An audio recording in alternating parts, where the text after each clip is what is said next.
I'd like to welcome you to the Linguistic Landscape Autoethnography of Place course.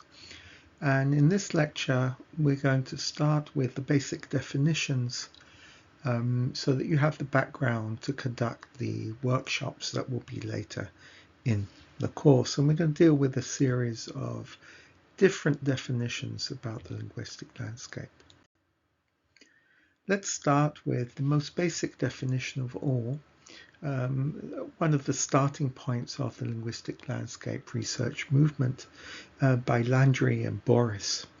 The language of public road signs, advertising billboards, street names, place names, commercial shop signs, and public signs on government buildings combines to form the linguistic landscape of a given territory, region, or urban agglomeration. So if you look at this picture, this is a picture of a small town in Germany called Würzburg. And if you look at it, you can see that we have a multitude of different signs just in a regular street. We have commercial signs that you can see at different spots.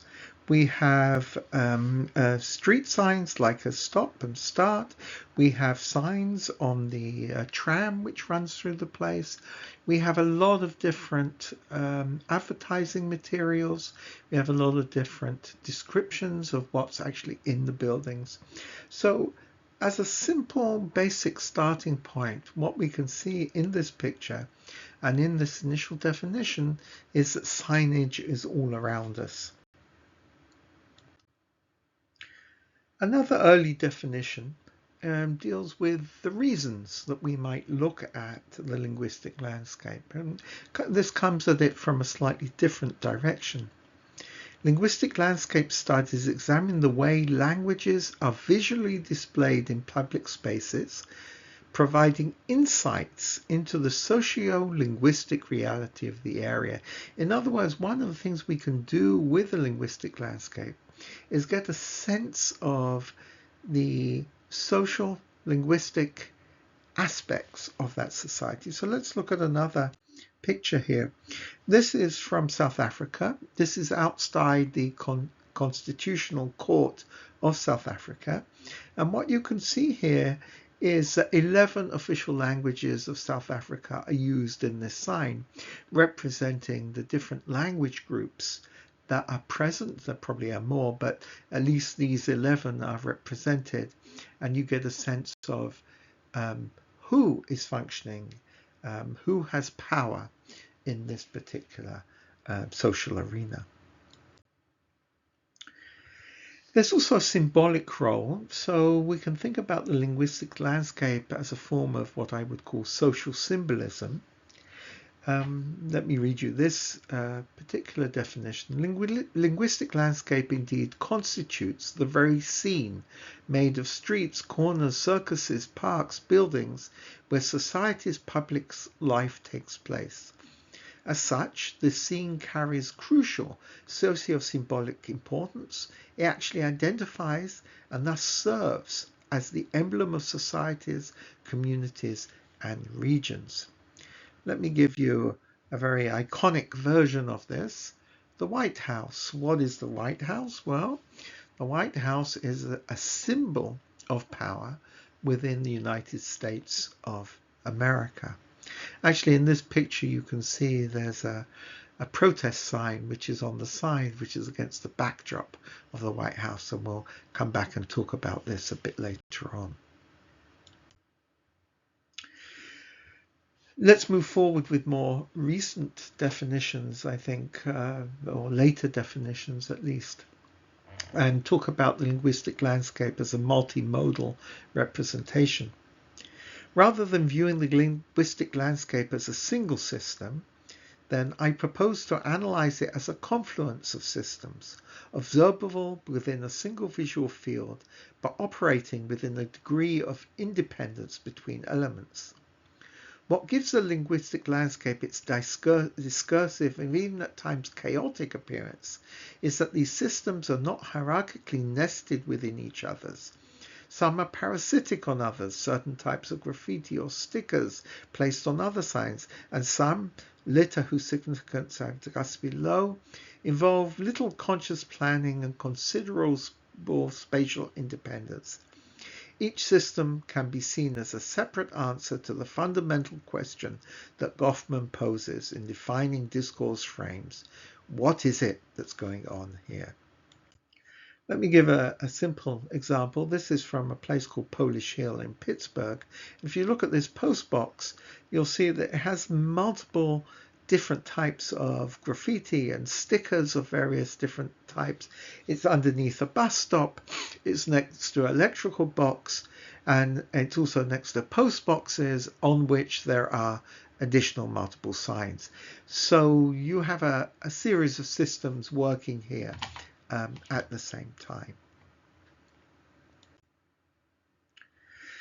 The next definition we're going to look at is the linguistic landscape as a semiotic construct. An understanding of semiotic assemblages presents an alternative way of thinking about linguistic landscapes and locates the linguistic within a wider set of semiotic relations and addresses the complexity of things that come together in the vibrant, changeable exchanges of everyday urban life. In other words, there are larger discursive systems, semiotic systems, within which we see and define meaning. So this is from the Strip District in Pittsburgh. For those of you who are sports fans, you will immediately recognize the yellow and black of the American football team, the Steelers, so-called Steeler Nation.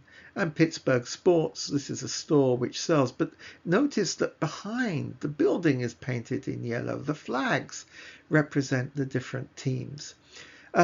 Actually, so you can see just next to it, you can see a flag which is, there's an Italian restaurant in there.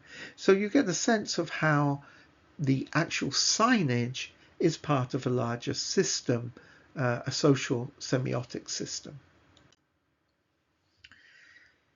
And now let's deal with the linguistic landscape as an aspect of political activism, some of my own work here. A political protest involves a temporary recasting of the symbolic and representational meanings at the site of protests, so that they serve the political aims of the demonstrating group. The presence of an organized group of protesters at a specific site at a particular time with their signs, banners, and other representative genres is enacted against the backdrop of an existing linguistic landscape and aims to redefine the meaning of the site. This is a recent picture, and this is a protest against Elon Musk. But where is this protest taking place? Well, it's taking place right outside of a Tesla store. Elon Musk, as you probably know, is the CEO or owner of Tesla and his cars, and these people chose to have a demonstration exactly in front of this store. It's not the store, it's the symbolic meaning of the store that gives power to this particular type of demonstration. And now let's deal with one of the underpinning issues, which is identity and how the linguistic landscapes interacts with our processes of identification. It is during this time of marked transition that the linguistic landscape is an especially salient site for demonstrating the ideologically imbued role of the socio-indexicality of language and orthography in the shifting processes of identification. In multilingual settings, language choices and attitudes are inseparable from political arrangements, relations of power, language ideologies, and the intellectuals' views of their own and other identities in a particular time and place. To exemplify this, I'd like to show you this picture. This is on the separation wall in Bethlehem. This is between the occupied territories and Jerusalem and Israel. And this is a George Floyd mural. I can't breathe, I want justice. So a very American phenomena, but the oppression, the sense of oppression, the sense of injustice is shared. The identity of being oppressed is being brought into play here in relation to the Palestinian situation.